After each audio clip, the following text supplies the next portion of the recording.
ॐ सहना भवतु सहनौ भुनक्तु सह वीर्यङ्करवावहै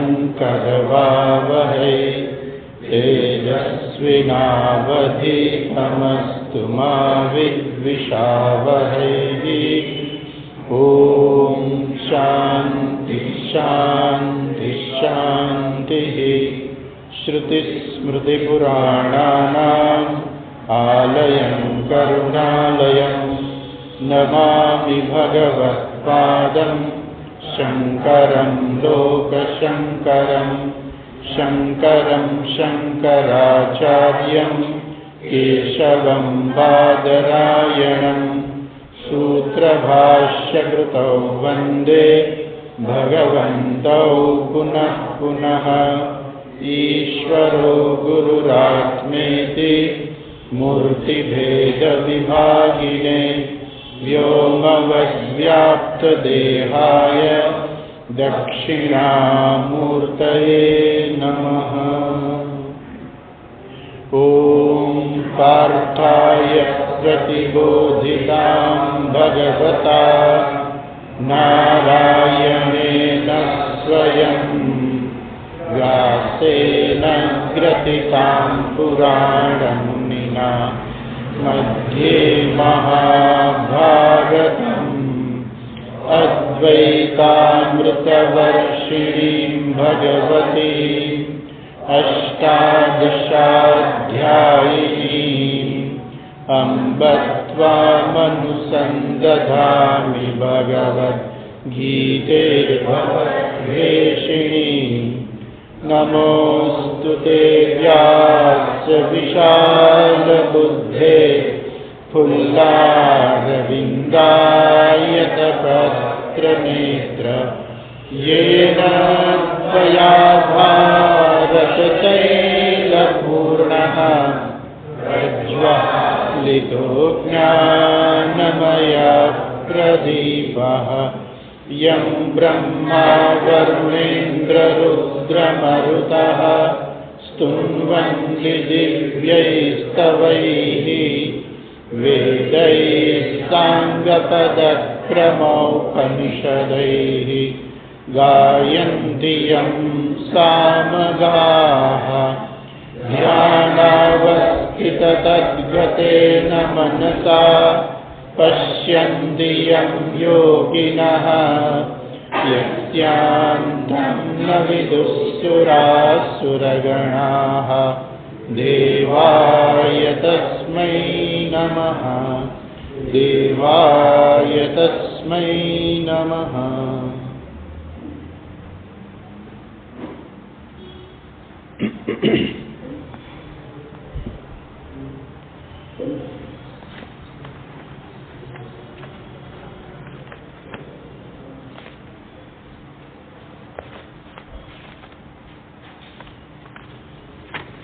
एकत्रीसवां श्लोक थी।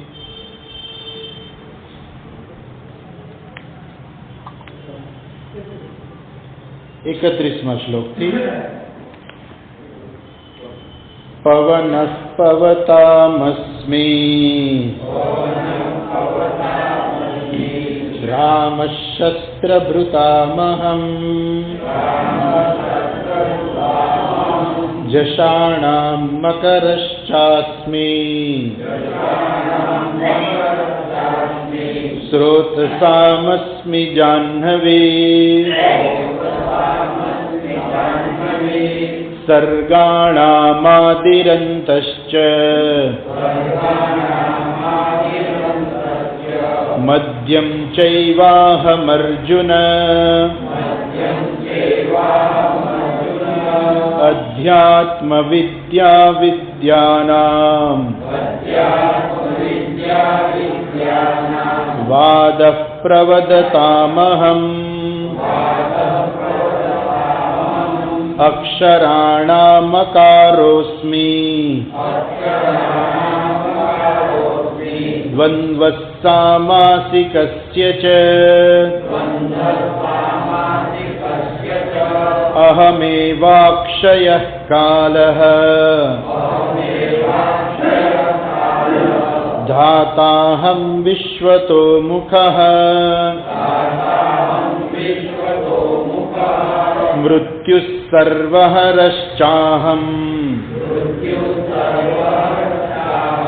उद्भवश्च भविष्यताम् कीर्तिः श्रीर्वाक्च नारीणाम्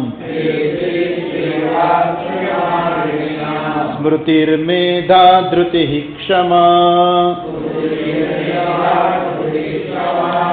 बृहत् साम तथा साम्नाम् गायत्री छन्दसामहम् मासानां मार्गशीर्षोऽहम् ऋतूनां सुकुमारः ऋतूनां कुसुमाकरः द्यूतं छलयतामस्मि तेजस्तेजस्विनामहम्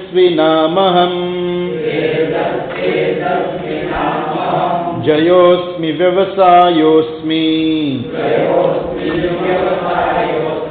सत्त्वं सत्त्ववतामहम्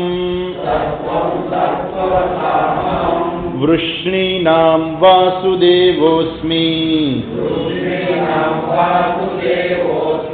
पाण्डवानां धनञ्जयः मुनीनामप्यहं व्यासः कवीनामुशना कविः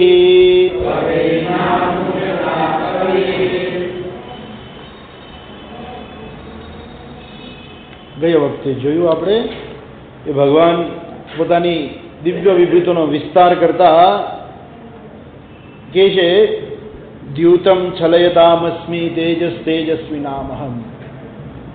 છલ કરનારાઓની અંદર જે દ્યુત જે છે એ હું છું. આપણે એમ લાગે ભગવાન આવું કેમ કહે છે? શાસ્ત્રમાં તો ના પાડી છે કે દ્યુત રમવું ના જોઈએ. એને ભગવાન એમ કહે છે કે જે છલ કરનારાઓની જે નીતિ જે છે દ્યુતમ એ હું છું. એટલા માટે કે ઈશ્વર સિવાય જગતમાં કાંઈ નથી. એ જે માણસને જે રમવાની જે આવડત જે છે એની જે બુદ્ધિ છે ભગવાન કહે છે કે એ બુદ્ધિ પણ મારી જ છે. એ બુદ્ધિને જે શક્તિ આપનાર જે છે હું જ છું. એ બુદ્ધિ મારી જ બુદ્ધિ છે. એનો અર્થ નહીં કે ભગવાન કરે છે એવું. ભગવાન એવું નથી કરતા, પરંતુ એ એનામાં જે આવડત જે છે એ આવડત દુનિયામાં બીજા કોઈ પાસેથી નથી આવી. એની પાસે એ આવડત કોની છે? ભગવાન કહે છે કે આવડતની શક્તિ એ મારી જ શક્તિ છે. ભલે ને કદાચ એ ખોટે રસ્તે હોય, પણ એનામાં જે શક્તિ જે છે એ મારી જ શક્તિ છે. તેજસ તેજસ્વીનામહમ. તેજસ્વીઓનું તેજ હું છું. જયોસ્મી વ્યવસાયોસ્મી. જય અસ્મી વ્યવસાય. જે લોકો વિજય પ્રાપ્ત કરે છે એનો વ્યવસાય એટલે એનો જે નિશ્ચય જે છે કે મારે આ પ્રાપ્ત કરવું છે અને એ પ્રાપ્ત કરે છે, એ જે વ્યવસાય જે છે એ જય છે, વિજય જે છે વિજય પણ હું જ છું. સત્વમ સત્વવતામહમ. અને સાત્વિકોમાં જે સત્વ જે ગુણ જે છે એ સત્વ પણ હું જ છું. વૃષ્ણિનામ વાસુદેવોસ્મી. વૃષ્ણિ કુળની અંદર વાસુદેવ હું છું. તો અહીંયા ખાસ ધ્યાન રાખવું પડે આપણે કે વાસુદેવ જે છે સર્વમ વસતિ ઇતિ વાસુદેવ. જેમાં બધું વસે છે એ બધું વાસુદેવ છે. તો એ અર્થમાં અહીંયા વાસુદેવનો અર્થ નથી લેવાનો.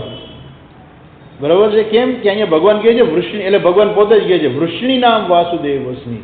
વૃષ્ણિ નામ એટલે વૃષ્ણિ કુળની અંદર જે ઉત્પન્ન થયેલો છે એ હું છું. એટલે અત્યારે ભગવાન કૃષ્ણ તરીકે વાત કરે છે કે આ જે કૃષ્ણ છે ને એ હું છું. ભગવાન શું કહે છે કે આ જે કૃષ્ણ છે, જે દેવકી નંદન જે છે, યશોદા નંદન જે છે, વસુદેવનો જે પુત્ર જે કૃષ્ણ જે છે એ કૃષ્ણ પણ હું જ છું. ભગવાન એમ કહેવા માંગે છે. અચ્છા, અને ભગવાન ખાસ કહે છે વૃષ્ણિ નામ એટલે વૃષ્ણિકુળની અંદર. તો વૃષ્ણિકુળમાં તો ઘણા ઉત્પન્ન થયા હોય. તો ભગવાન કે વાર્ષ્ણેય, અર્જુન ઘણી વખત ભગવાનને કહે છે હે વાર્ષ્ણેય. વાર્ષ્ણેય એટલે વૃષ્ણિકુળમાં ઉત્પન્ન થયેલા.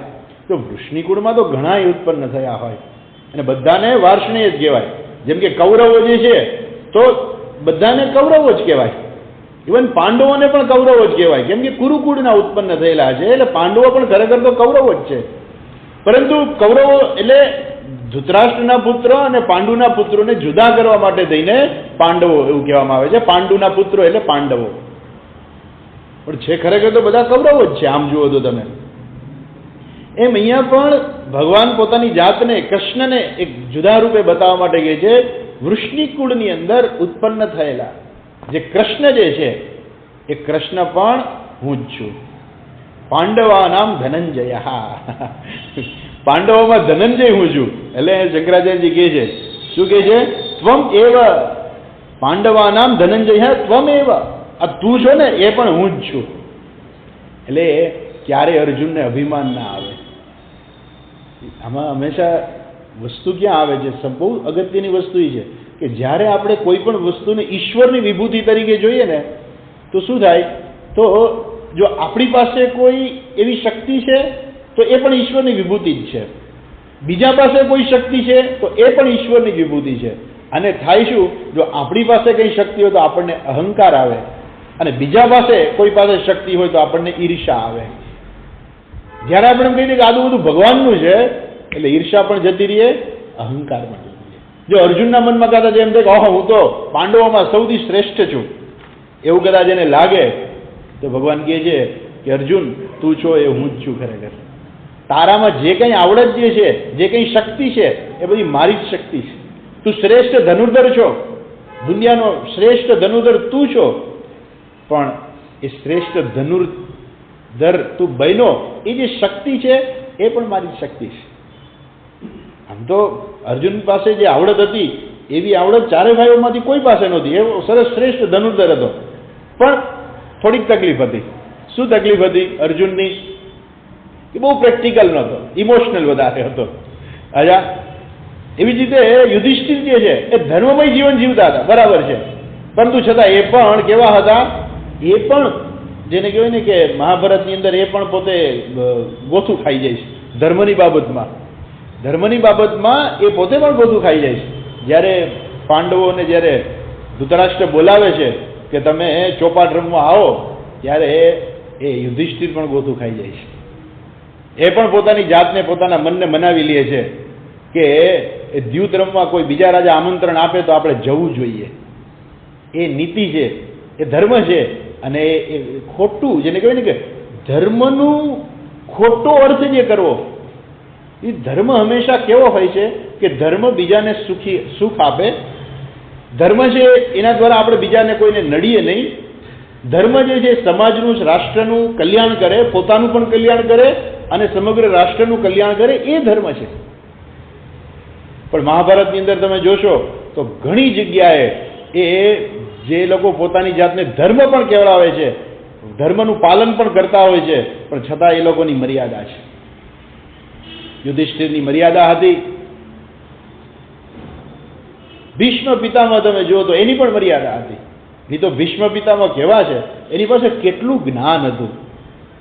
છેવટે ભગવાન ભીષ્મ પિતામહ બાણસૈયા પડ્યા છે ત્યારે ભગવાન યુધિષ્ઠિરને કહે છે કે એમની પાસેથી તમે જ્ઞાન પ્રાપ્ત કરો. ભગવાન કહી દે છે ને, કેટલું એની પાસે જ્ઞાન હતું. પણ છતાં એ વ્યક્તિ, આટલી મહાન વ્યક્તિ પણ એ કહે છે કે હું તો યુધિષ્ઠિરની ગાદી ઉપર જે બેસે એને જ વફાદાર રહું, પછી કોઈ અધર્મી બેસે તો હું વફાદાર રહું. આ જ મહાભારતની અંદર શીખવાનું છે. મહાભારત છે એ કેવું છે કે આપણને ધર્મ શીખવાડે છે કે ધર્મની ખરેખર સાચી વ્યાખ્યા શું છે. ધર્મની વ્યાખ્યા એવી નથી કે તમે નિયમ લીધો અને પકડી જ રાખવાનો, પછી ભલે અધર્મ થતો હોય તો પણ. એ સાચી વ્યાખ્યા નથી. પણ એ ભીષ્મ પિતામહ એ કહે છે કે હસ્તિનાપુરની ગાદી ઉપર જે બેસે એને હું વફાદાર રહું, એવી એની પ્રતિજ્ઞા. તો એ શું છે? એ ધર્મની મર્યાદા છે. એ માણસ એ ધર્મનું સંપૂર્ણ ખરેખર સાચું પાલન નથી. ભલે પોતાની પ્રતિજ્ઞાને વળગી રહ્યા, એમાં કોઈ શંકા નથી, પરંતુ એ પ્રતિજ્ઞા કેવી બની ગઈ ખરેખર તમે જુઓ ને તો મહાભારતના યુદ્ધનું મૂળ એમાં છે. જો પહેલેથી જ ભીષ્મ પિતામહ સમજી ગયા હોત કે મેં વચન માતા સત્યવતીને આપ્યું હતું, હવે કોઈ છે નહીં અને ધર્મના રક્ષણ માટે થઈને મારી પોતાની પ્રતિજ્ઞાનું બલિદાન આપવું પડશે, તો ધર્મ માટે થઈને પોતાની પ્રતિજ્ઞાનું બલિદાન આપવું જોઈએ. લગ્ન ન કરવા એ જુદી વસ્તુ છે, ચલો એ લગ્ન કદાચ ન પણ કરે, પણ રાજગાદી તો સંભાળવી જોઈએ ને. એ રાજગાદી એને સંભાળી નહીં. અજા પાંડુ અને ધૃતરાષ્ટ્રને ગાદીએ બેસાડ્યા, પણ દુર્યોધન જયારે ગાદી ને ધૃતરાષ્ટ્ર તો કહેવાના જ રાજા બની ગયા, દુર્યોધન આટલો અધર્મ કરે છે પણ છતાંય પોતે કંઈ કહેતા નથી. એને આ બધું શું છે? આ બતાવે છે કે આટલી મહાન વ્યક્તિ હોય, આટલી બધી જેને એની પાસે આપણે એમ કહીએ કે જ્ઞાનનો ભંડાર એની પાસે હોય, છતાં પણ એની મર્યાદા છે. એ ભીષ્મ પિતામહ, એ યુધિષ્ઠિર, એ અર્જુન પણ ગળમથલમાં જ રહે છે, એટલે તો ભગવાન એને ઉપદેશ આપે છે. ભીમને કોઈ ઉપદેશ નહોતો આપવો પડ્યો, એકદમ પ્રેક્ટિકલ કે આ સમયે શું કરવું જોઈએ એ કર્યું છે એણે. જ્યારે અર્જુન પેલો કર્ણ જે છે રથની નીચે હોય છે ને કહે છે કે હું શસ્ત્ર વગરનો છું, તારે મને ના મારવો જોઈએ. એ તું શસ્ત્ર વગર નથી, તને શસ્ત્ર વગરનો કરી દેવામાં આવ્યો છે. યુદ્ધની અંદર એક માણસ શસ્ત્ર હેઠા મૂકીને કે હવે તું મને મારતો નહીં હો, મારે શસ્ત્ર મૂકી દીધા, એમ ના હાલે. જો એ શરણે આવ્યો હોય તો એ જુદી વસ્તુ છે કે હું તમારે શરણે આવ્યો છું, હું મારી હાર સ્વીકારું છું, તો જુદી વસ્તુ છે. પણ શસ્ત્ર હેઠા મૂકીને એમ કે ના ના હમણાં તું મને મારી શકે એમ છો, એટલે હમણાં હું શસ્ત્ર મૂકી દઉં, પછી તું મને મારજે, મારી પાસે અત્યારે શસ્ત્ર નથી. યુદ્ધની અંદર એ યુદ્ધ નીતિ નથી. યુદ્ધની નીતિ એ છે કે એ તો સામસામું યુદ્ધ થતું હોય, સામેના માણસના હાથમાંથી તલવાર પડી જાય તેમનો કે ના ના તું ઉપાડી લે પહેલા, પછી આપણે લડીએ. એ યુદ્ધની નીતિ નથી. એટલે આ તો મહાભારત છે. એટલે એ ભગવાન જ્યારે અર્જુન અટકી જાય છે ત્યારે ભગવાન એને કહે છે કે હવે તું મારે ને, કેમ કે એ અધર્મી છે, એને અધર્મ કર્યો છે, અને એટલું જ નહીં અધર્મીને સાથ આપનાર છે. કદાચ એના જેવો મહાન દાનવીર કોઈ નહોતો કર્ણ જેવો. આપણે એનું નામ દાનવીર કર્ણ તરીકે પ્રખ્યાત છે, પણ છતાં એને સાથ કોને આપ્યો? અધર્મીને સાથ આપ્યો. દ્રૌપદીને ન કહેવાના વચનો, ખરાબ વચનો કયા એને, એ દંડને જ લાયક છે. અને યુદ્ધની અંદર જે છે, યુદ્ધની અંદર આ પ્રકારે જોવાતું નથી. તું હવે યુદ્ધ કર. અને પછી અર્જુન તો અટકી જાય છે, પણ આ જગ્યાએ ભીમ હોત ને તો ભીમને કંઈ કેવું ના પડત. ભીમે પ્રતિજ્ઞા કરી હતી કે હું 100 ભાઈઓને હું મારીશ, અને એને માર્યા. રોજ જેમ પેલો બેટ્સમેન સેન્ચુરી મારે એમ એને પ્રતિજ્ઞા કરી હતી, હું સેન્ચુરી મારીશ, 100 કૌરવોને હું મારીશ. અને રોજ જેને કહેવાય ને કે આજે આ 10 રન કર્યા, આજે 20 રન કર્યા, આજે 30 રન કર્યા, ને એમ રોજ એ વીણીને બધાને એને માર્યા છે. એને બરાબર કર્યું કે અધર્મીઓનો નાશ થવો જ જોઈએ, એ અટકવાના જ નથી. એ અટકવાના જ નથી. અધર્મીઓને ગમે એટલું રાખે. આપણે થાય જ છે ને ઘણી વખત આતંકવાદીઓ આવે છે અને પછી શું થાય છે? આજે આપણે દેશમાં જોઈએ કે આપણા 7 જવાનો જે શહીદ થઈ ગયા, એનું મૂળ કારણ શું છે ખબર છે? એનું મૂળ કારણ પેલો આતંકવાદી છે કે જેને આપણે છોડી મૂક્યો હતો, એને બીજાને તૈયાર કર્યા, અને આજે બીજાને મોકલીને એને આ પરિસ્થિતિ ગઈ. પણ જો એને જ ના છોડ્યો હોત તો, એને જ અગાઉથી સજા આપી દીધી હોત તો, રાહ જોયા વગર. એટલે આપણે પાછા આવીએ તો ધર્મ જે છે એ બરાબર સમજવાની જરૂર છે. એટલે ભગવાન આગળ હમણાં કહેવાના જ છે, આપણે જોઈશું ત્યારે. એ શાસ્ત્રની અંદર ધર્મ, એમાં મહાભારતની અંદર તો બહુ જેને કહેવાય ને કે ગૂંચવાળા ભર્યો ધર્મ છે. કોને ધર્મ કેવો ને કોને અધર્મ કેવો એ ખબર જ ન પડે.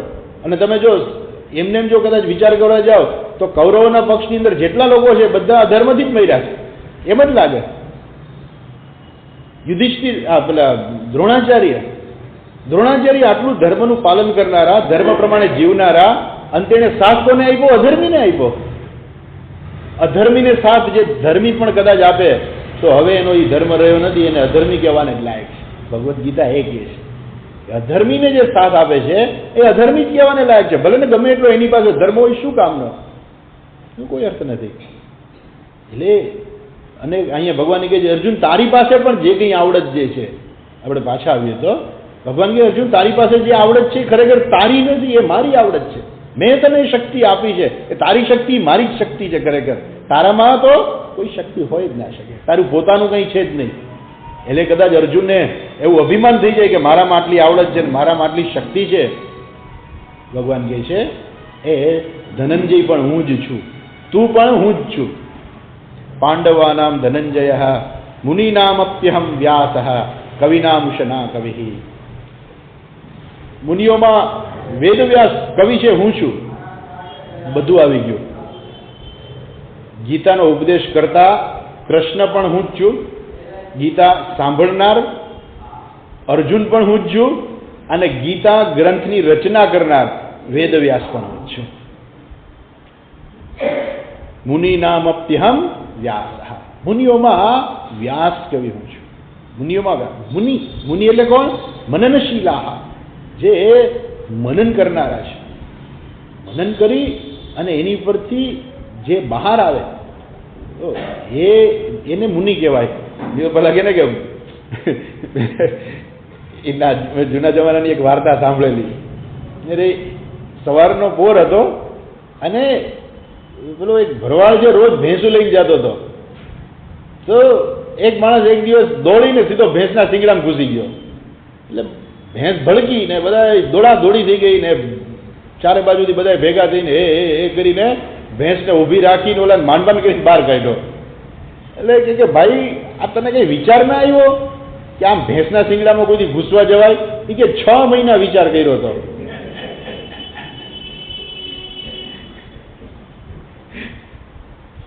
6 મહિના વિચાર કર્યો હતો. તો એ શું છે? એ મનન, વિચાર કરો એટલે મનન કરવું. પણ એનું આઉટપુટ શું આવ્યું? ભેંસના શિંગડામાં જવાનું. તો એ મુનિ નથી. મનન તો એણે કર્યું હતું, પણ એ મુનિ નથી. મુનિ એ છે કે જેના મનન દ્વારા કંઈક એવી સરસ વસ્તુ બહાર આવે કે જે સમાજને, રાષ્ટ્રને, ધર્મને એ ઉપયોગી થાય. એ મુનિ કહેવાય છે, મનનશીલ, જે મનન કરતા હોય છે.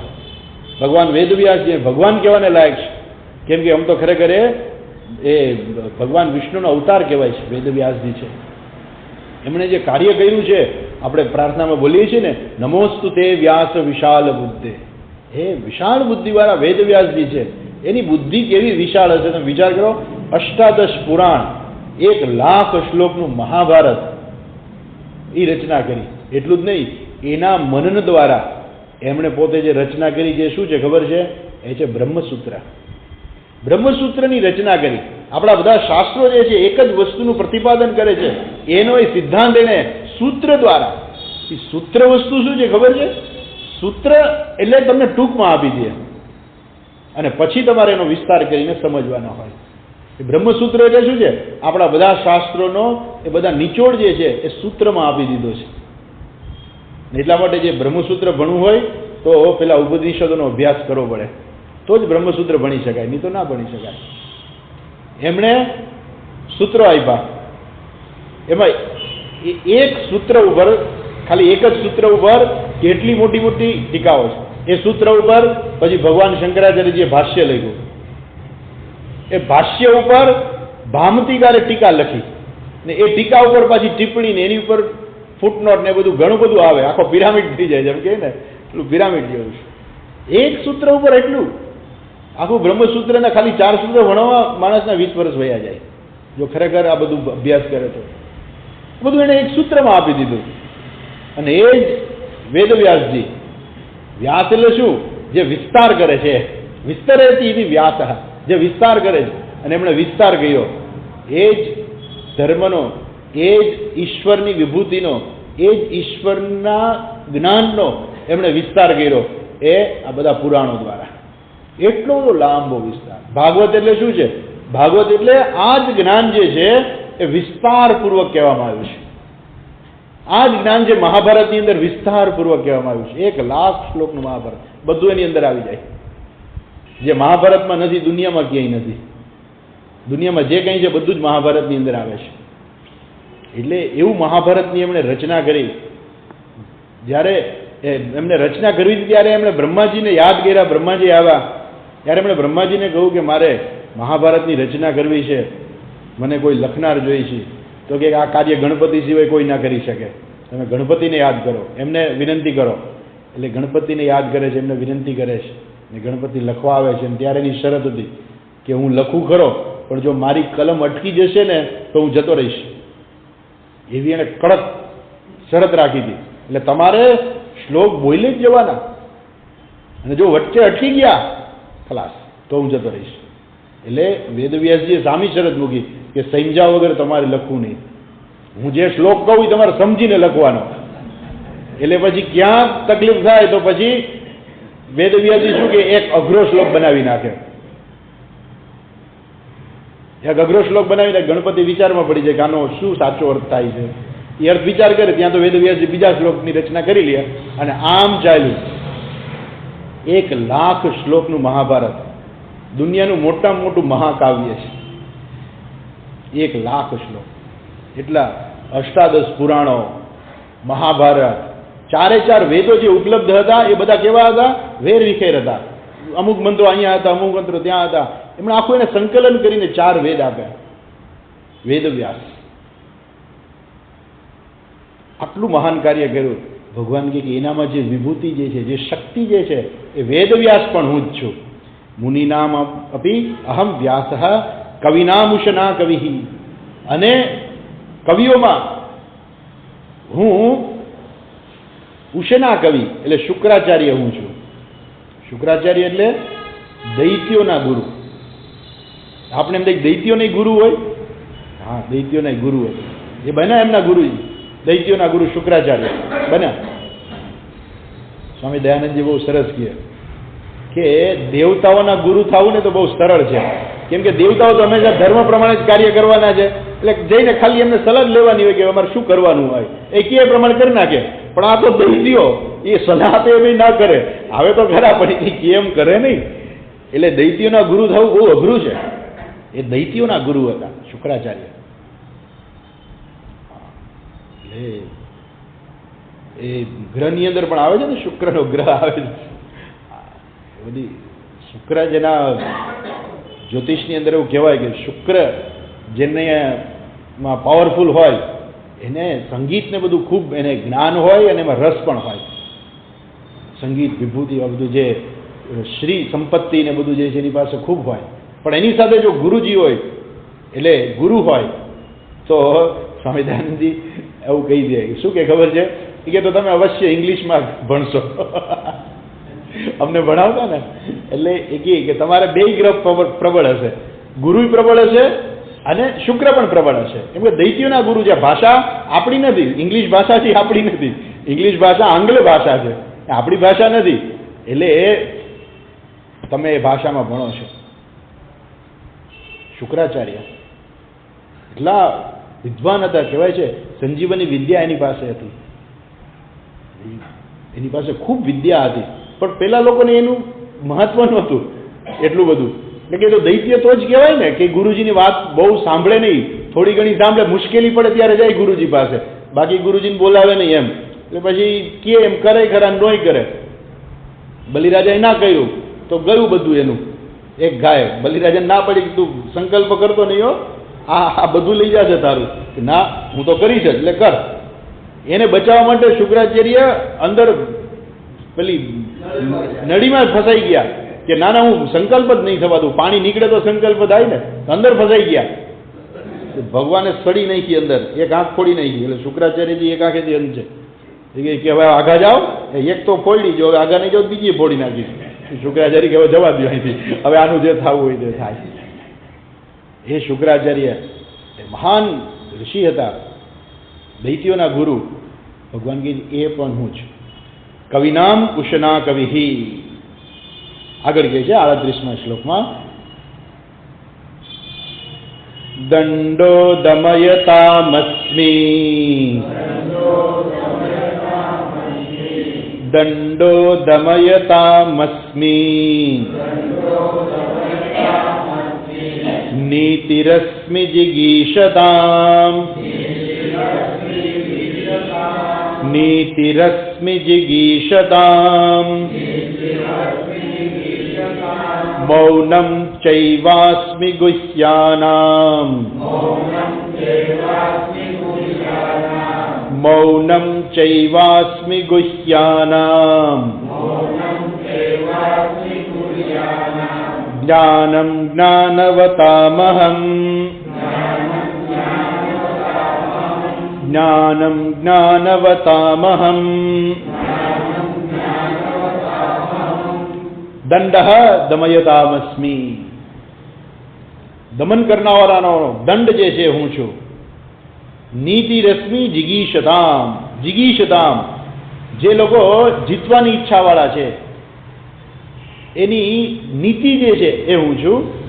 મૌનમ ચૈવાસ્મિ ગુહ્યાનામ, મૌનમ ચ એવ અસ્મિ ગુહ્યાનામ, જે વસ્તુ, જે ગુહ્ય વસ્તુ જે છે એમાં મૌન હું છું.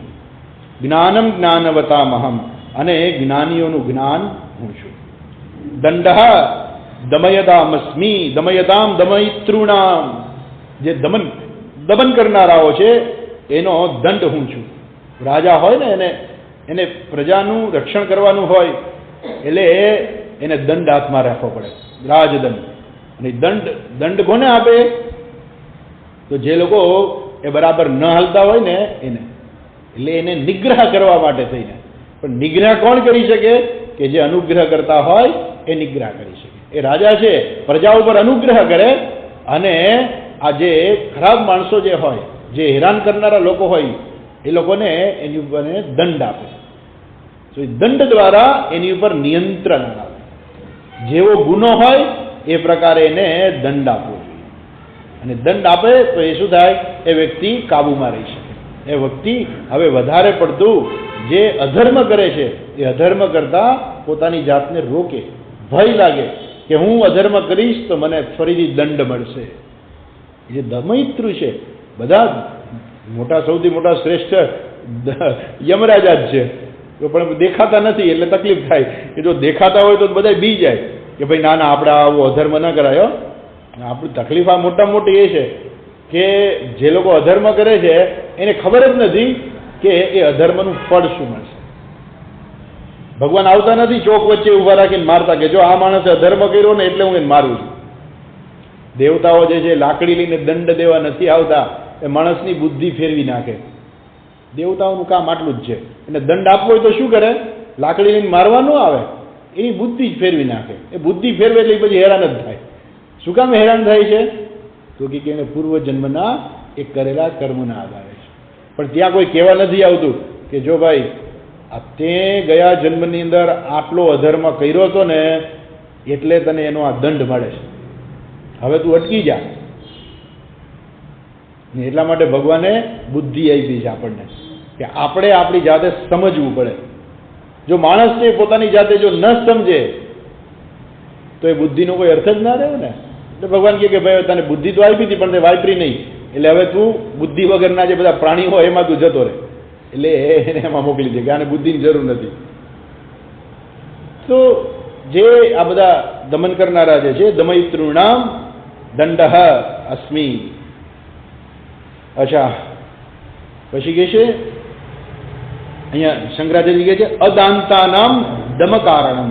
અદાંતાનામ, અદાંતાનામ એટલે જે લોકો ખોટે રસ્તે ચડેલા હોય. લોકો ઘણીવાર ખોટે રસ્તે ચડી જાય ને. સ્કૂલની અંદર હોય, નાના બાળકો હોય તો એને રોજ હોમવર્ક કરવાનું હોય અને એમ થાય કે જો મારું હોમવર્ક કોઈ જુએ નહીં તો મારે કરવું નથી. એટલે ખોટે રસ્તે, એને ખરેખર હોમવર્ક કરવું જોઈએ, હોમવર્ક નથી કરતો, ખોટે રસ્તે ચડે છે. એટલે એના ટીચર જુએ કે હા હોમવર્ક કર્યું છે કે નહીં, નથી કર્યું, ઊભો હમણાં અહીંયા જ હોમવર્ક કર, અને કાં કે આજ તારે ઘરે નહીં જવાનું, સાંજે હોમવર્ક કરીને જ જવાનું, કારણ કે આજનું હોમવર્ક 5 વાર કરીને આવજો, તારા વાલીને બોલાવીને આવજે, ખબર પડે.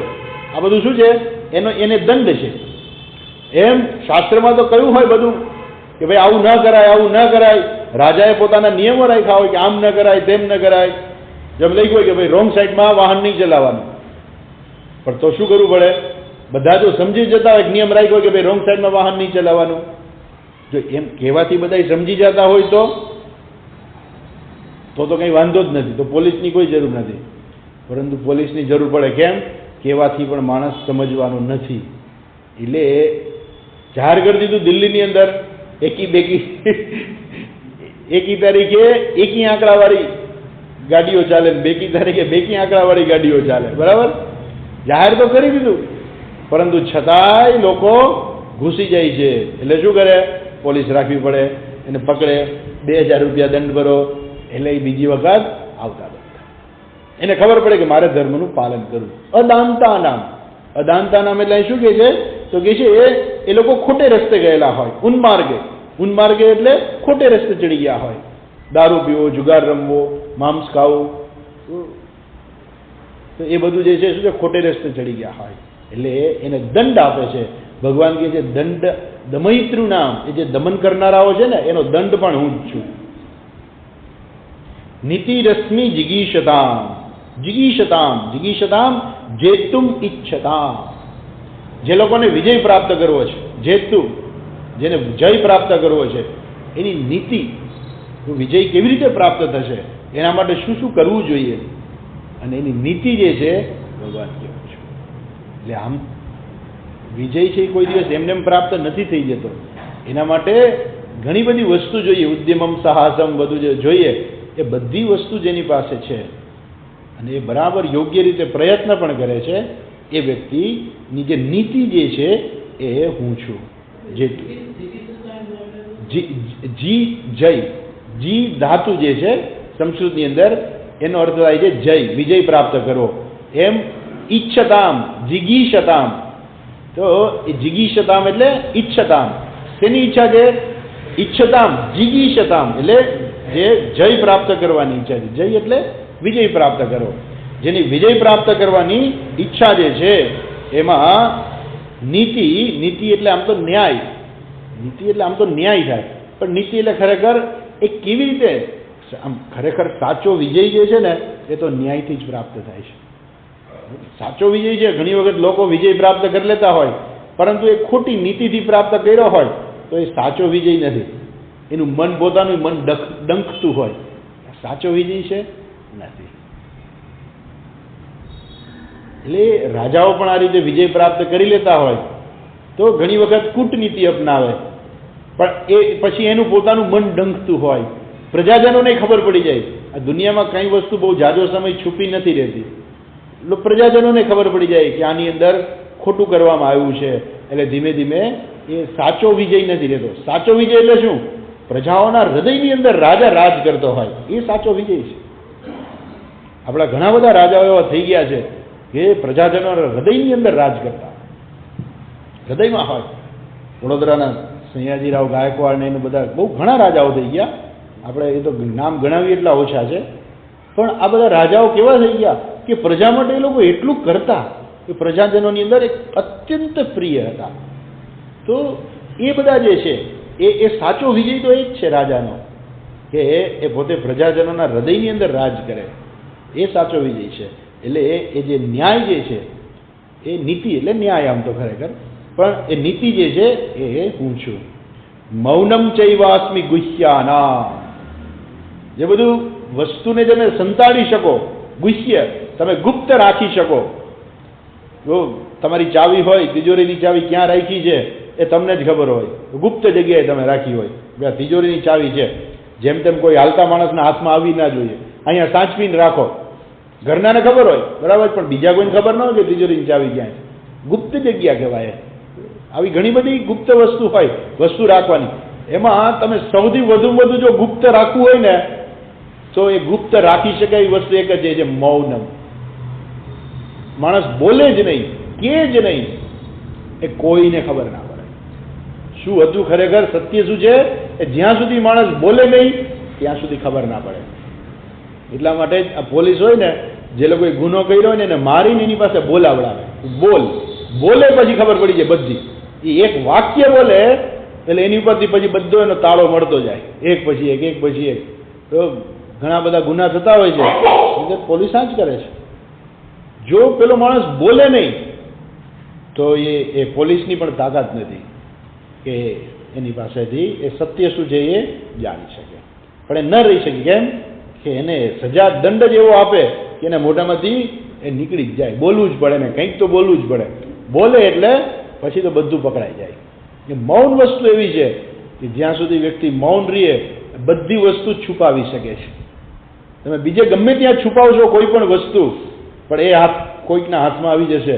પણ તમે મૌન રહેશો તો એ મૌન વસ્તુ એવી છે એ કોઈના હાથમાં, એ કોઈને ખબર જ નહીં પડે કે સત્ય શું છે, સાચી વસ્તુ શું બની છે, ઘટના શું બની છે, એ ખરેખર શું બન્યું હતું એ કોઈને ખબર ના પડે. તો મૌન જે છે ભગવાન કહે છે હું છું. જ્ઞાનમ જ્ઞાનવતામહમ. જ્ઞાનમ જ્ઞાનવતામ. જ્ઞાનવતામ એટલે જ્ઞાનીઓનું જ્ઞાન પણ હું જ છું. ભગવાન કે આ બધું હું જ છું. એટલે કોઈ જ્ઞાનની પાસે કંઈ જ્ઞાન વધારે હોય તો એને પણ અભિમાન કરવાની જરૂર નથી. કહો મેં જ્ઞાન પ્રાપ્ત કર્યું. ભગવાન કે જ્ઞાન હું જ છું. બધા જ્ઞાનીઓનું જ્ઞાન હું જ છું, બીજા કોઈનું નથી. આગળ કહે છે યચ્ચાપી સર્વભૂતાનામ યચ્ચાપી સર્વભૂતાનામ બીજં તદમહર્જુન બીજં તદમહર્જુન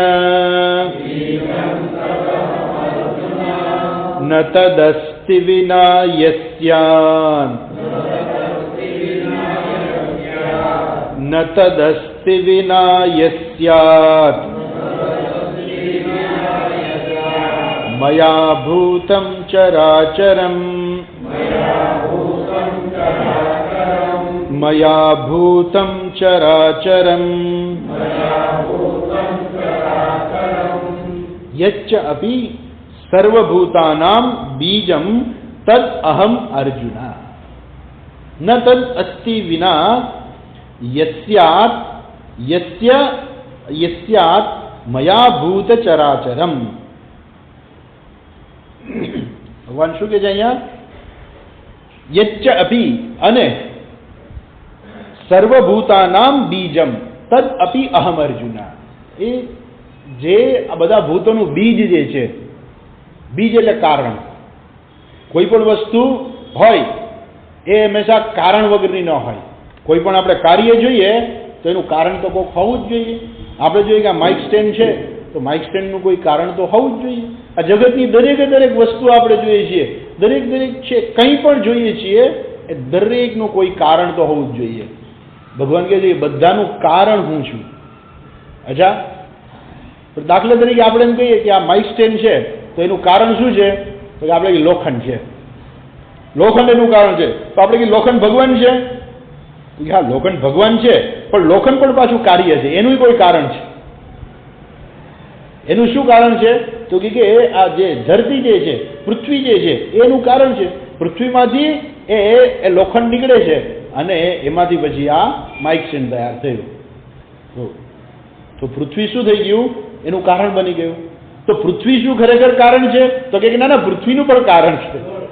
તો એ જે કાર્ય છે એ નહીં, પણ જે કારણ છે, જે અંતિમ કારણ જે છે, જે સર્વનું કારણ છે, એટલે અહીં કયું છે સર્વભૂતાનામ. સર્વભૂતાનામ એટલે બે વસ્તુ આવી જાય. બે વિભાગ આપણે કરી નાખીએ. સર્વભૂતાનામ બે વિભાગ કરીએ, ચર અને અચર. ચર એટલે શું? જે હલન ચલન કરતું હોય, જે હાલી ચાલી શકે, એક જગ્યાએથી બીજી જગ્યાએ જઈ શકે, એને ચર કહીએ આપણે. અને અચર એટલે શું? જે એક જગ્યાએથી બીજી જગ્યાએ ન જઈ શકે એને આપણે અચર કહીએ. પર્વતો, વૃક્ષો આ બધા અચર છે. એટલે વૃક્ષોમાં જીવ છે પણ એ અચર છે. એ પોતાની જગ્યા છોડીને કે બીજે જાય નહીં. આજે આપણે લીમડો અહીંયા જોયો તો ભાઈ આવતીકાલે લીમડો બીજે જતો રહીએ, એવું બનતું નથી. બરાબર છે? એટલે એને અચર કહીએ. વૃક્ષો છે, પર્વતો જે છે, આ બધા શું છે? અચર છે. અને બધા પ્રાણીઓ જે પશુ પક્ષીઓ બધા જે છે આ બધા શું છે? એ ચર છે. ભગવાન કહે છે અહીંયા એ ચર અને અચર સર્વભૂતોનું કારણ હું છું. સર્વભૂતોનું કારણ શું છે? આમ તો જોઈએ તો પ્રકૃતિ એનું કારણ છે, પણ પ્રકૃતિનું કારણ હું છું. કેમ કે પ્રકૃતિ જે છે શક્તિ ક્યાંથી મેળવે છે? એ પણ મારી જ શક્તિ છે. એટલે ભગવાન કહે છે સર્વભૂતાનામ બીજમ તદ અહમ અર્જુના. બધા જ ભૂતોનું જે છે બીજમ પ્રરોહ કારણમ, જેમાંથી એ બધી વસ્તુ વિકાસ પામે છે, બહાર આવે છે, વિકાસ પામે છે. ભગવાન કહે છે બીજ પણ હું જ છું. તો પછી હવે શું બાકી રહી ગયું? આખી સૃષ્ટિનું બીજ ભગવાન કહે છે હું છું, તો પછી એ બધું આવી ગયું ને. એટલે દરેક વસ્તુ જે છે હંમેશા પોતાના કારણથી જુદી ના હોય. કોઈ પણ વસ્તુ એના કારણથી જુદી ન હોય. અને જો ઈશ્વર જ સર્વનું કારણ હોય તો એ ભગવાનની નથી કે જુદા છે જ નહીં. કોઈ વસ્તુથી ભગવાન જુદા નથી, કેમ કે ઈશ્વર સર્વનું કારણ છે. અને જ્યાં કાર્ય હોય, જ્યાં કારણ હોય, જ્યાં ઘડો હોય ત્યાંનું કારણ માટી હોય જ. એમ ભગવાન પણ શું છે? ભગવાન પણ એ ઉપાદાન કારણ પણ ભગવાન જ છે, નિમિત્ત કારણ છે, ઉપાદાન કારણ પણ છે, અભિન્ન નિમિત્ત ઉપાદાન કારણ છે. એટલે નિમિત્ત કારણ અને ઉપાદાન કારણ, ભગવાન ઉપાદાન કારણ પણ હોવાને કારણે ઈશ્વર જે છે સર્વની અંદર ઈશ્વર જ છે. અચ્છા, ન તદસ્તિ વિના યસ્યાત મયા ભૂતમ ચરાચરમ. ચરાચર ભૂતની અંદર એટલે ચર અને અચર આ બધા ભૂતોની અંદર મારા વગરનું કંઈ છે જ નહીં. અચ્છા, એટલે જગતની અંદર કાંઈ પણ વસ્તુ હોય તો એ ભગવાનની જ છે, ભગવાન વગરની કોઈ વસ્તુ જ નથી. બહુ સરસ કહે છે અહીંયા. ભગવાનને આપણે ખરેખર અર્જુનનો પ્રશ્ન એ હતો કે ભગવાન મારે તમારે ક્યાં દર્શન કરવા? ભગવાન કહે છે કે બધાનું કારણ હું છું, તારે દર્શન કરવા હોય તો કરું, બધી જગ્યાએ હું જ છું ખરેખર તો. બધાનું બીજ હું છું, બધાનું કારણ હું છું, મારા વગરની કોઈ વસ્તુ નથી. આ જગતની અંદર મારા કોઈ વગરની કોઈ વસ્તુ જ નથી. બે વસ્તુ હોઈ શકે મારા વગરની. શું હોઈ શકે? એક તો શૂન્ય, અથવા તો આપણે એમ કહીએ કે જે અસદ વસ્તુ જે છે એ ભગવાન વગરની છે. દાખલા તરીકે સસલાના શિંગડા, આપણી પ્રખ્યાત વાત. તો સસલાના શિંગડા જે છે એમાં ભગવાન નથી. કેમ ભગવાન નથી એમાં? કેમ કે સસલાના શિંગડા ખરેખર છે જ નહીં. એ તો ખાલી શબ્દ માત્ર છે, ખરેખર સસલાના શિંગડા છે જ નહીં. શૂન્ય, શૂન્ય એટલે કાંઈ નથી. એ કાંઈ નથી તો અહીંયા ભગવાનનો જે પ્રશ્ન જ આવે છે. જે કાંઈ છે જ નહીં તો ભગવાનનો કે પ્રશ્ન. એટલે જો બીજી કોઈ વસ્તુ હોય તો એને શું કહીએ? શૂન્ય. અર્થાત કોઈ વસ્તુ એવી બાકી નથી રહેતી કે જેમાં ભગવાન ના હોય. ભગવાન પોતે કહે છે કે મારા વગરની કોઈ વસ્તુ જ છે નહીં. તો હવે શું તને વાત કરવી આગળ એમ? એ કહે છે ન તદસ્તિ ભૂતમ ચરાચરમ ચરમ અચરમ વા મયા વિના યત સ્યાદ ભવે મયા અપકૃષ્ટમ પરિત્યક્તમ નિરાત્મકમ શૂન્યમ હિ. જો મારા વગરની કોઈ વસ્તુ હોય તો કેવી છે? શૂન્ય છે, નિરાત્મક છે. મારા વગરની કોઈ વસ્તુ છે જ નહીં, અને કોઈ હોય તો કેવી છે? શૂન્ય છે. ખરેખર મારા વગરની કોઈ વસ્તુ જ નથી. અતઃ મદાત્મકમ સર્વમ, અને માટે મદ આત્મકમ સર્વમ, બધું મારામય જ છે, મારો જ આત્મા છે. મદાત્મકમ, હું જ સર્વની અંદર રહેલો છું. બસ હવે એમ થાય કે ભગવાન તમે ઘણી વિભૂતિ કહી દીધી. તો શરૂઆત ભગવાને ક્યાંથી કરી હતી? અર્જુનને કહ્યું હતું. શું કહ્યું હતું? પહેલી જ અહમાત્મા ગુડાકેશ સર્વભૂતા શયસ્થિત, ત્યાંથી જ ભગવાને શરૂઆત કરી. અને છેલ્લે શું કહે છે ભગવાન? કે ચરાચર ભૂતનું બીજ હું છું. બધું પેલા ભગવાને આત્મા કહી દીધો કે આત્મા હું છું, અને પછી શું કહી દીધું? ભગવાને કીધું કે આ આખી સૃષ્ટિની અંદર બીજ પણ હું છું, મારા વગરની કોઈ વસ્તુ જ નથી.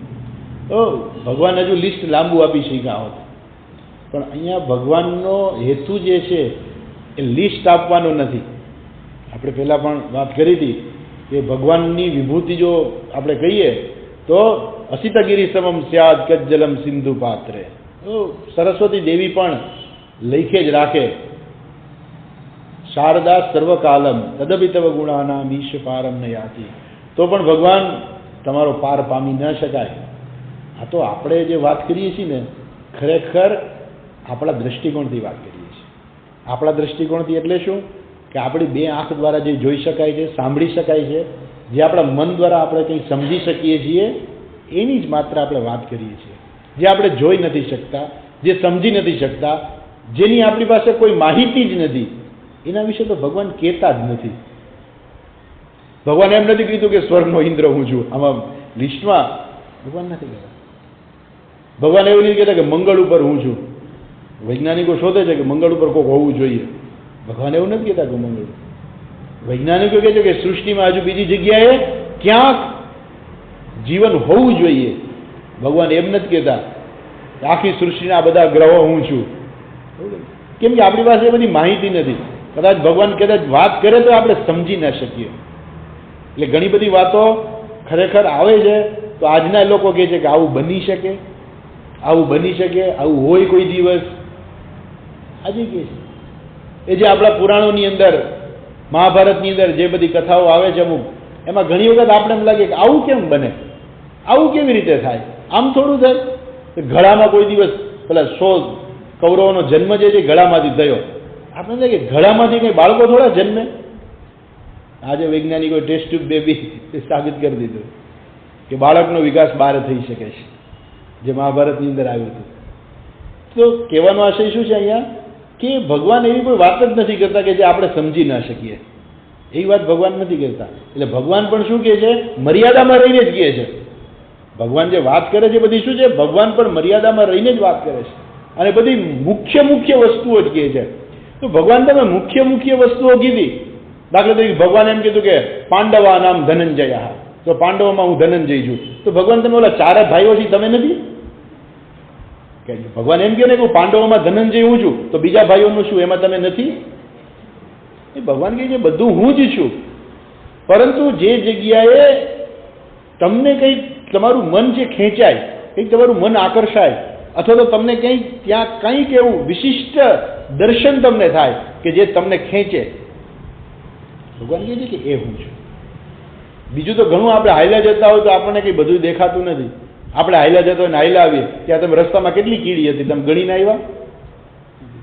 પણ કદાચ તમે ગણી શકો કે તમને ખટારો હામો કેટલા મળ્યા હતા, કદાચ એકાદ મળ્યો હોય એવું બને, તો એવું તમને યાદ રહે. પણ તમને કીડી દેખાતી ના હોય તમે ગણી ક્યાંથી શકો?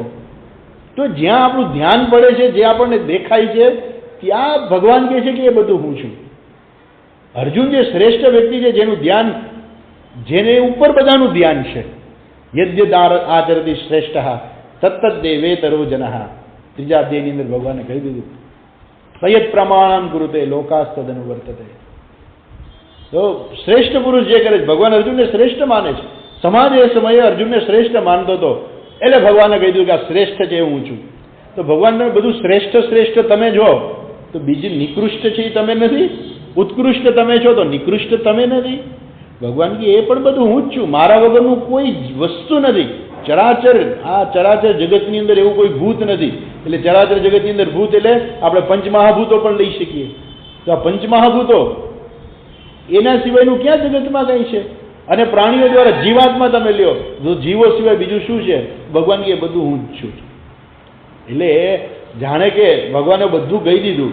અહીંયા ભગવાનનો હેતુ લિસ્ટ આપવાનું નથી, પરંતુ ભગવાનનો હેતુ એવો છે કે કેમ કરીને અર્જુન સમજે કે હું ક્યાં ક્યાં રહેલો છું.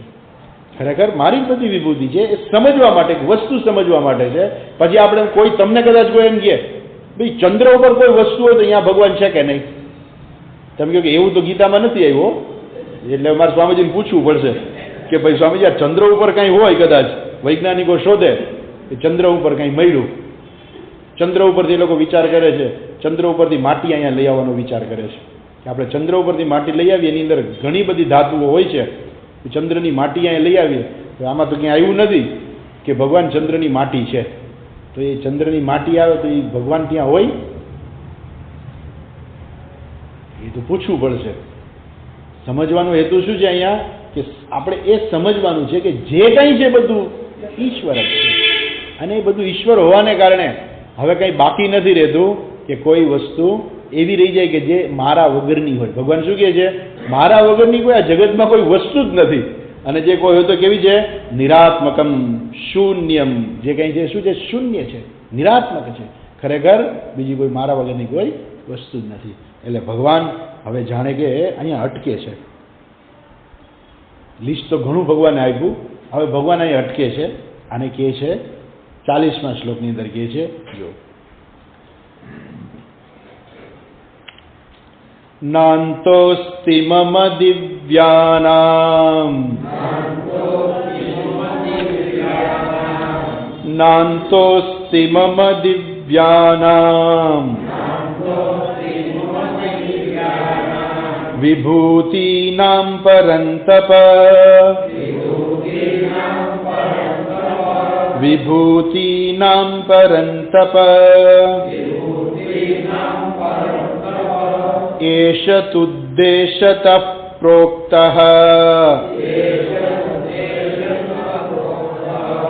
એષ તુદ્દેશતઃ પ્રોક્તઃ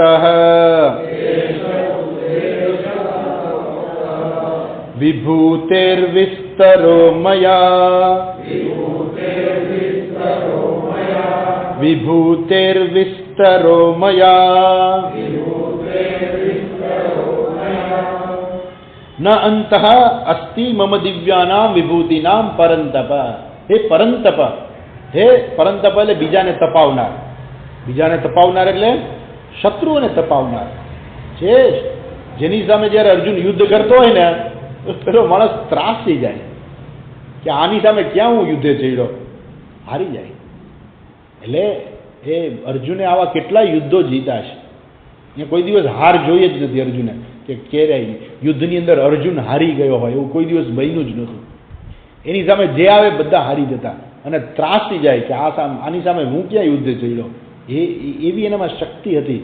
એટલે એનું નામ પડ્યું પરંતપા, બીજાને તપાવનાર. કોને? શત્રુન તાપય હતી, શત્રુઓને તપાવનાર. એવો જે અર્જુન જે છે, હે અર્જુન, હે પરંતપ, મમ વિભૂતિનામ દિવ્યાનામ, મમ દિવ્યાનામ વિભૂતિનામ, મારી દિવ્ય વિભૂતિઓ. એટલે આ બધી તો આ ભગવાન કહે છે મેં આ તો હજુ કંઈ કહી તને આટલી, આ તો લિસ્ટ આપ્યું, પણ મારી દિવ્ય વિભૂતિઓ કેવી છે?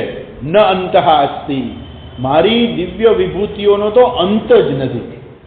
આ તો ખાલી થોડીક તને કીધી સેમ્પલ પૂરતી. એશ તું ઉદ્દેશતઃ પ્રોક્તઃ, આ તો મેં તને ટૂંકમાં કીધી. આ તને ખાલી એક સેમ્પલ આપ્યું, આપણે સેમ્પલ આપ્યું ખાલી. આ તો એક સેમ્પલ છે. મારી વિભૂતિઓનો અંત જ નથી. કેમ કે આપણું દર્શન કેટલું છે, આટલા પૂરતું જ છે. આપણી આંખ ક્યાં જાય? સૂર્ય સુધી જ જાય, એનાથી આગળ આપણી આંખ નહીં જાય. આપણે બહુ તો સૂર્યને જોઈ શકીએ. પેલા ભાઈ ગયા હોસ્પિટલે આંખના ડૉક્ટર પાસે, કે સાહેબ પૂછ્યું કે સાહેબ કે શું તકલીફ છે? કે સાહેબ દૂરનું દેખાતું નથી. એને પકડીને બહાર લઈ એવા કે આ સૂર્ય દેખાય છે? હા સાહેબ સૂર્ય દેખાય છે. તો કે હજુ કેટલુંક દૂરનું તમારે જોવું છે? તમને આટલો દૂરનો સૂર્ય દેખાય છે તો હજુ કેટલુંક દૂરનું તમારે જોવું છે? આપણી દ્રષ્ટિ ક્યાં સુધી પહોંચે છે? એ સૂર્ય સુધી પહોંચે છે. એનાથી આગળ આપણે નથી જોઈ શકતા. આ બધા તારાઓ જોઈ જઈએ આપણે, ખાલી તારા કહીને આપણે મૂકી દઈએ કે આ તો તારો છે, પણ એ તારો સૂર્ય કરતાં અનેક ગણો મોટો હોય છે. વૈજ્ઞાનિકો કહે છે એની આસપાસમાં બીજા કેટલાય ગ્રહો હોય છે કે જે આપણે જોઈ જ નથી શકતા. તો એના વિશે ભગવાન કંઈ કહેતા જ નથી કે એ ગ્રહ ઉપર કેવી રીતે એ તારો હોય તો એ તારો પોતે સૂર્ય હોય, એટલે સૂર્ય હોય એટલે એની પોતાની સૂર્યમાળા હોય ને એની અંદર કેટલા ગ્રહ હોય, કેવી રીતે ફરતા હોય, કયા ગ્રહનું વાતાવરણ કેવું છે, એ ગ્રહ ઉપર કઈ કઈ વસ્તુઓ રહેલી છે, શું છે, એ તો ભગવાન આપણને કંઈ કહેતા જ નથી. આપણી પાસે તો નજર પહોંચે છે ને આપણે કંઈક સાંભળ્યું હોય એના વિશે જ ભગવાન કહે છે, બીજા વિશે કંઈ ભગવાન કહેતા જ નથી. એટલે કે આ તો તને શું કર્યું? આ તો તને એક સામાન્ય તને ઉદ્દેશીને એટલે શું? આ તને થોડીક વસ્તુ કીધી, એમ બધી નથી કીધું, ટૂંકમાં તને કહ્યું. પ્રોક્ત વિભૂતે વિસ્તરો મયા, આ ટૂંકમાં મારી વિભૂતિઓનો મેં વિસ્તાર કર્યો. ખાચો વિસ્તાર તો કર્યો જ નથી, નહીં તો અંત જ ન આવે. ભગવાન કહે છે કે અમે તેને ટૂંકમાં કરી દીધો. ન અંત અસ્તિ મમ દિવ્યાનામ વિભૂતિનામ વિસ્તરાણામ પરંતપ, મારા વિસ્તારનો કોઈ અંત જ નથી. નહીં ઈશ્વરસ્ય સર્વાત્મનઃ દિવ્યાનામ વિભૂતિનામ યત્તા શક્યા વક્તુમ જ્ઞાતુમ ના કેનચિત. શંકરાચાર્યજી કહે છે કે ભગવાનની વિભૂતિઓ જે છે ને એ કોઈ વખતે કોઈ વ્યક્તિ એવી નથી કે જે જાણી શકે. શું કહે છે? દિવ્યાનામ વિભૂતિનામ યત્તા શક્યા વક્તુમ જ્ઞાતુમ વા કેનચિત, એ જાણીએ ન શકે અને કહી પણ ના શકે, એટલી બધી એની વિભૂતિ છે. આ તો શું છે?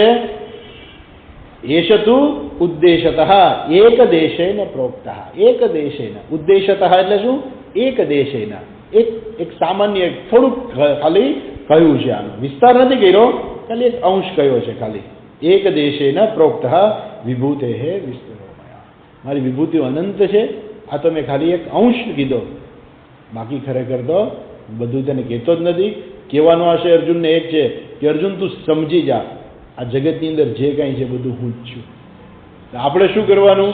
એટલા માટે જ ભગવાન કહે તું તારી ફરજ બજાવ.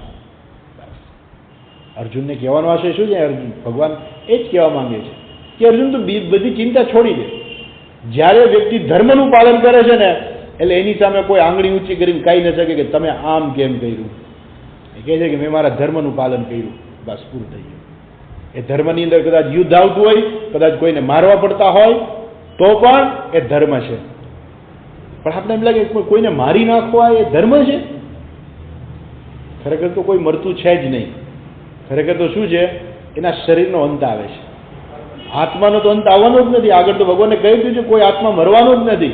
હવે આ બધા ધર્મના પક્ષે એટલા બધા ઊભા રહી ગયા છે અને પાછા યુદ્ધ કરવા પણ આવ્યા છે. એવું નથી કે અર્જુન કપટથી મારી નાખે છે બધાને. કપટથી નથી મારતો અર્જુન, એ ધર્મ પ્રમાણે યુદ્ધમાં જ સામે ઊભા છે. એટલે હવે તું મારીશ તો એ ધર્મ કહેવાશે. અને ખરેખર તો કોઈ મરવાના જ નથી. માત્ર શું થશે, એ અધર્મીઓનો અંત આવશે. અહીંયા એ અધર્મનું જે હવે આગળ માણસ અધર્મ કરતો હતો હવે રોકાઈ જશે બસ. એટલે અર્જુનને ભગવાને કહેવા માંગે છે કે તું સમજ, ખરેખર જે કંઈ જે બધું ઈશ્વર છે તું પણ હું જ છું. ખરેખર તું એમ માનતો કે હું ધર્મનું પાલન કરું છું એ પણ તારો અહંકાર જ છે. તું જે કરી રહ્યો છો એ બધું ઈશ્વર નિર્મિત જ થઈ રહ્યું છે. ત્યાર પછીની ચર્ચા કાલે કરીને આપણે આગળ જોઈશું. ઓમ પૂર્ણમદ પૂર્ણમિદમ પૂર્ણાત પૂર્ણમુદચ્યતે પૂર્ણસ્ય પૂર્ણમાદાય પૂર્ણમેવાવશિષ્યતે. ઓમ શાંતિ શાંતિ શાંતિ. હરિ ઓમ શ્રી ગુરુભ્યો નમઃ. હરિ ઓમ.